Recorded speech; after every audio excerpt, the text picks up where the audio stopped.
A very good morning to all of you. Hi, I'm Karishma Joshi, the founder of Navigators Education, a mother of two cute daughters, a powerful source together, a wife to a founding partner, Chirag Joshi, a soulful and a supportive man, and a daughter to a father who taught me to value myself, to believe in self-worth, and blossom into a strong, courageous woman. I am a certified trainer by IDP Australia, British Council, PTE, Cambridge University, and TOEFL too. Having 17 plus years of experience by training and helping to secure the desired score in IELTS and PTE to more than 10,000 students till date by both offline and online modes. So welcome to my IELTS speaking test series, IELTS Talks with Karishma. So guys आज का हमारा जो Q card है वो हम एक Q card है answer, लेकिन हम दो क्वेश्चंस के लिए उसको बना सकते हैं. तो मेन क्वेश्चन जो हमारा है वो है describe a place in a village that you visited. और यही क्वेश्चन दूसरे तरीके से भी पूछा जाता है कि describe N enjoyable experience you had in the country side. Country side मतलब वो विलेज की या तो सिटीज़ के जो बाहर का एरिया होता है वहाँ पे हम बात करते हैं. तो ऑलमोस्ट ये दोनों के आंसर आप एक ही बता सकते हो, ठीक है, क्योंकि दोनों का मीनिंग घुमा फिरा के एक ही हो रहा है. So let's begin. सबसे पहले तो वो जगह कहाँ पर है, when you visited this place, आपने वो कब विजिट किया, व्हाट यू डिड देयर, आपने वहाँ पे क्या क्या किया, and how you feel about this place. So सबसे पहले अगर हम विलेज के आजू बाजू में बात करें तो कौन सी जगह होती है वो हमें सबसे पहला सोचना शुरू कर देना है. फिर वो विलेज कौन सा लेना है, वो क्या करना है, वो बात की बात है. सो विलेज के आजू बाजू में क्या होता है, तो जनरली हम देखते हैं कि हमारे इंडिया में या तो फिर हम जहाँ पे भी विलेजेस ज़्यादातर देखें तो आजू बाजू में बहुत सारे लेक्स होते हैं जो बहुत ही अच्छे होते हैं.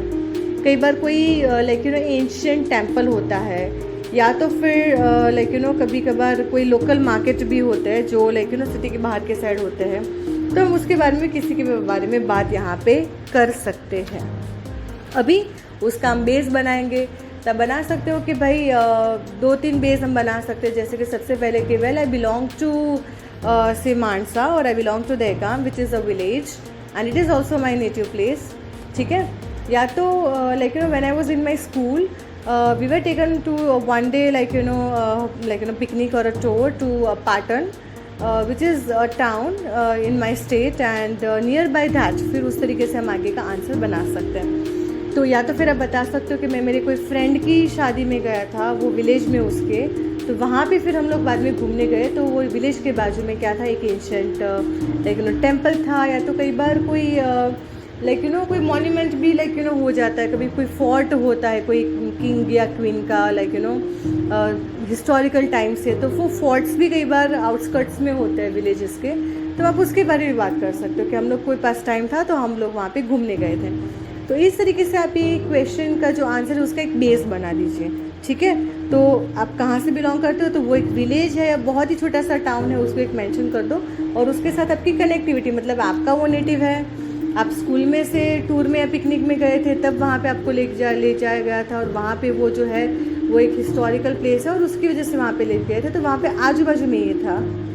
या तो कोई फ्रेंड या रिलेटिव के आप शादी में गए थे जो उन्होंने अपने नेटिव में रखी थी, जो ये विलेज है, और वहाँ पे हमारे पास टाइम था तो हम ये जगह पे घूमने गए थे जो कि है लेक, या तो है एंशिएंट टेम्पल, या तो कोई फोर्ट है. ठीक है. तो आप इस तरीके से उसका शुरुआत कर सकते हो.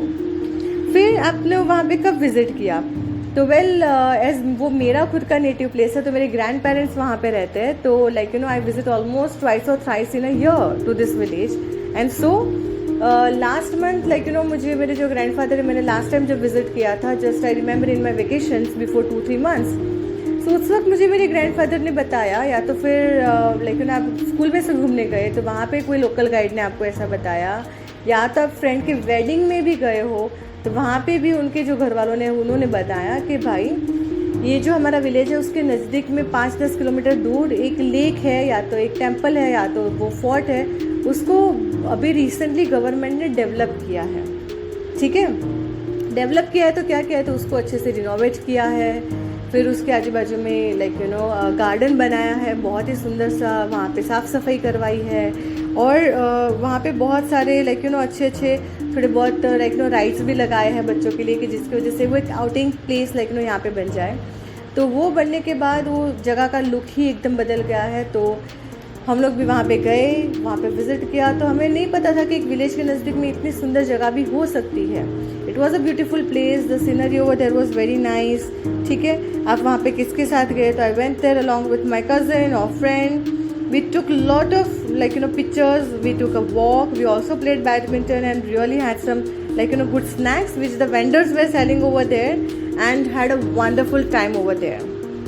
I would also like to say that the place seemed really fresh and pollution free. The atmosphere was really calm and quiet. And lastly I would like to say that I really look forward to go and enjoy there again whenever I will visit to my hometown or whenever I will visit again to this village. तो आपको बस एक base बनाना है, उसमें आप अलग अलग options मैंने जो भी दिए उसमें से आपको ये भी एक आंसर आपको जो ईज़ लग रहा है बोलने में उसके बारे में आप वो सिलेक्ट करो और आंसर बनाओ और उसके ऊपर प्रैक्टिस करते जाओ। और अगर प्रैक्टिस करते हुए आपको और भी कुछ भी क्वेरीज हो रहा है या डाउट आ रहा है कि नहीं पता चल रहा है कि मैं ये आंसर को कैसे लिखूं, तो आप डेफिनेटली वो क्वेरी को कमेंट बॉक्स में डाल सकते हो। और दूसरा, आप यही क्यू कार्ड या यही ऑडियो जो है पॉडकास्ट वो 2-3 बार सुनकर भी एक आपका जो कंसेप्ट है वो क्लियर करके अच्छे से आंसर बना पाओगे। So guys, one more time, don't forget to record your answer, to speak more and more your cue cards and other question answers to maintain your fluency and pronunciation. So guys, see you tomorrow with one more cue card. Till then, bye bye, take care, and yes, keep sharing this podcast with your friends and family.